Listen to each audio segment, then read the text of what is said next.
back, everybody. I'm working my Spoker D today.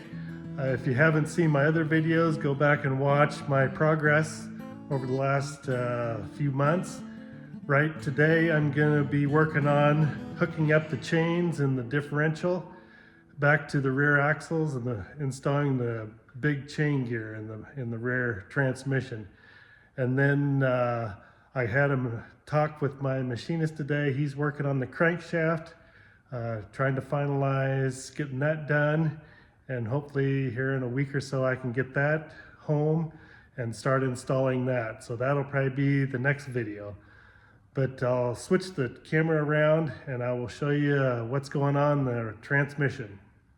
From the last video, I had installed the differential right there, and now I'm working on putting the chains, hooking up the chains and the big drive gears and installing the axles. And I've done the right side here, put the axle in and hooked up the chain, new old stock chains, and did all the bolt work, put on the tie wires on that side. And so this side, on the left side, is what I'm going to show you now. Since I've had practice on doing one side, I hope I can guide you through what I'm going to do on the left-hand side. But I've got the big chain gear in there, inside the transmission. And all those bolt holes, they bolt onto the axle as I put the axle housing in. And then the chain is connected with a connector, but right now it's just sitting in there. And I'll set up my video to show you what all is going to happen. So as I'm getting ready to install the axle in and bolt it up to the chain gear, these clamps that hold the axle on, they go right in here, and then through the axle housing quill, and then a nut on the outside. And they have these sealing rings that go around the bolt, and they're supposed to compress from here up against the axle quill on the inside to keep it from leaking. And the book says there's supposed to be 10 on each bolt, but for my calculations, that's way too many. So I need about a little over a 1/4 inch sealing gap in there. So I put on 5 rings, and those are a 933R gasket. And I started buying those way back in the day. Didn't know what they were for. I thought they were maybe for the bowl on the carburetor. And I ran across a whole bunch of them one time, and I bought them up, and I thought they were for the carburetors, but they turn out to be sealing rings that go around the bolts on these axles. But that goes in there, and then as you tighten them up, they seal up against the block and the inside of the axle coil. And then I'm also putting on some sealer around the bolt. I'm using some more of this aviation sealer. And I'm putting some around the back side of the head of the bolt. Okay, like that. And then when that goes down in there, then that seals up. This seals up around the outside against the axle coil. And I'm hoping that'll reduce a lot of the leakage from around the axle coils. So, and then another thing I'm going to do, pull up the axle here. This axle quill is an eccentric, and so when you put it in there, in order to tighten the chain, you spin it in the housing, so you tighten up the chain, and this arrow indicates which way you're supposed to go as you're moving the eccentric axle quill. And also, in order to keep from having leaks, there's no gasket indicated in the book for around this axle coil. And so I'm just going to put some of the aviation sealer around there. Give myself the best chance in having a tractor that doesn't leak terribly bad. This doesn't drive very fast. You don't want something to drive real fast, otherwise you won't get it all assembled before it dries. But I put this sealer around each one of the bolts that with the clamps, so each one of them will seal up around the bolt good. And then I'm going to install it so that the axle is as far ahead as the axle coil will allow. And then I'll hook up the chain gear on the inside, and then from there I will twist the coil until my chain has got about the right slack in it.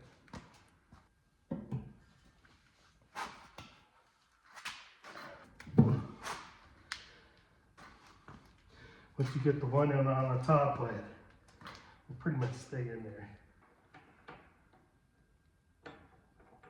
In the book they call those sealing rings made out of celluloid.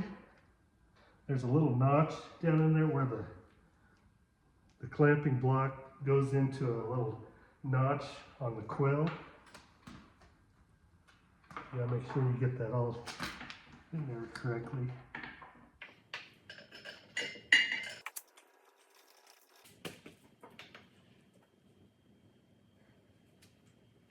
I'm putting in these bolts, and they have a slot out on them on one side, and they go up against the axle rib that holds the bolt while you tighten the outside. So I've installed 2 of them, and I've got a punch down here at the bottom to kind of wiggle my gear around.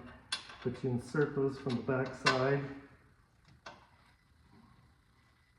and make sure that flat spot is engaged into the axle lip.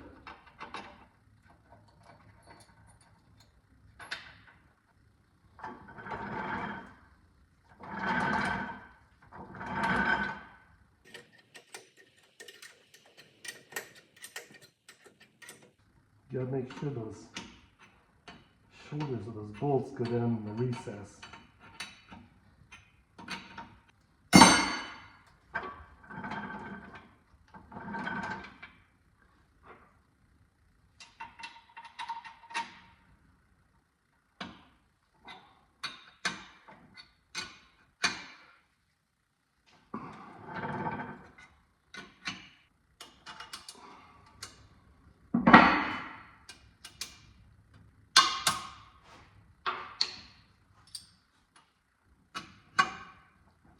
Okay, pretty well snugged up there now. Now as you can see, I got quite a bit of slack in my chain. So I'm going to crank that quill in the direction of the arrow on the side of the case.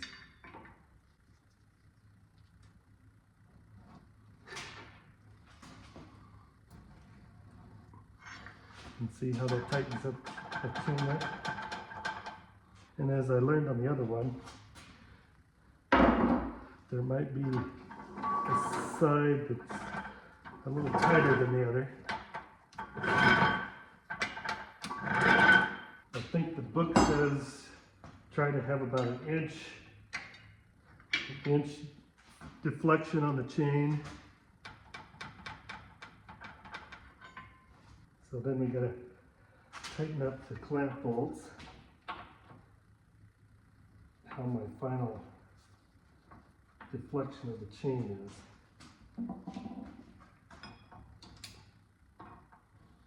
Tighten up 2 clamps on opposite sides.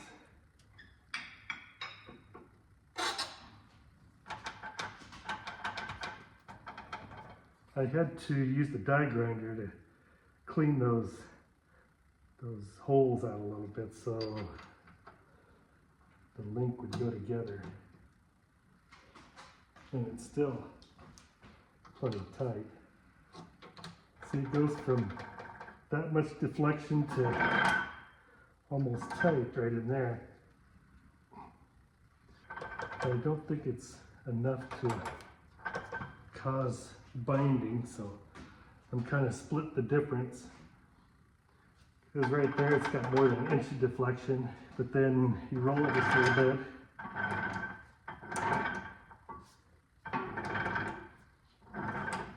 to a spot right there, and you've got less than a half inch deflection.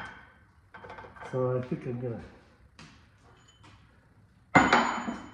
gonna try that, and I'll tighten up the bolts around.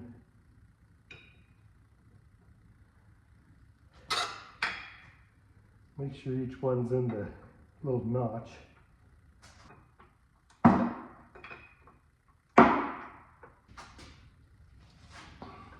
So a couple of my bolts are short, and I don't understand why. They just must be different size bolts. But anyway, I'll deal with that later. I've got it tight in there with the right amount of deflection on the chain. And I'll put the cotter pins in here on the chain. I put the cotter pins on the outside so that it's something with the brake band or down here with those rivets ever got into the chain, they wouldn't pull off the cotter pins.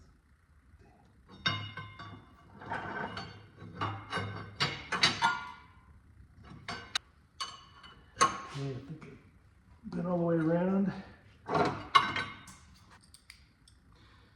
And as a keeper on those bolts.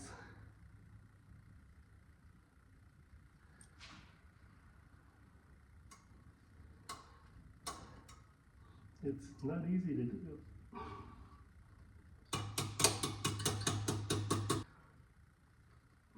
The wire tying takes the most time.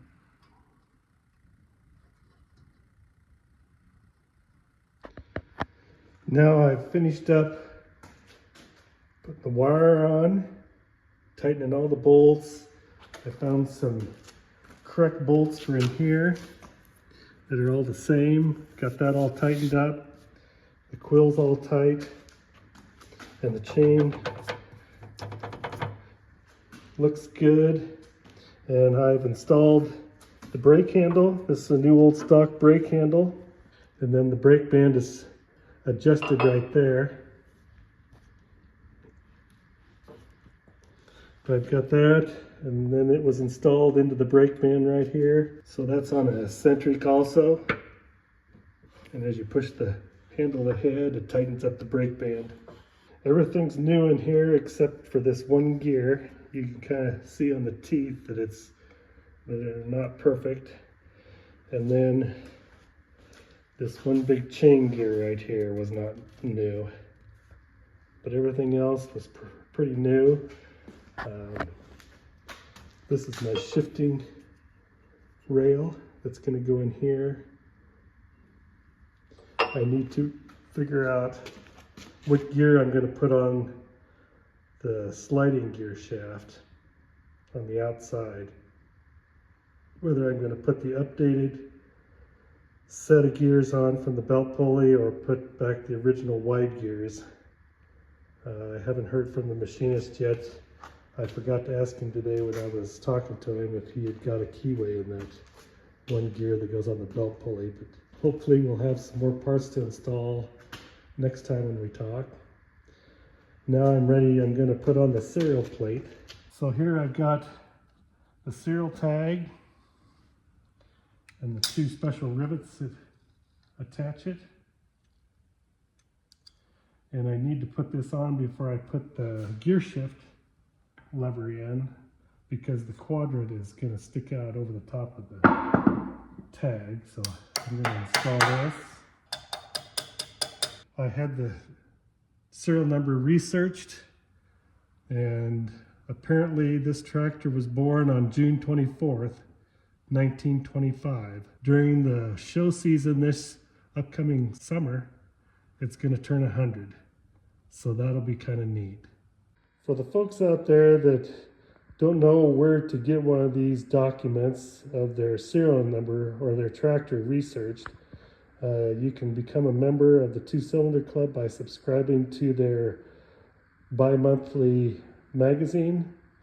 And then you can, for a fee, send in your serial number, and they will research that serial number and send you back what they found, especially what date it was built, where it was shipped to, and if there's any special equipment on it.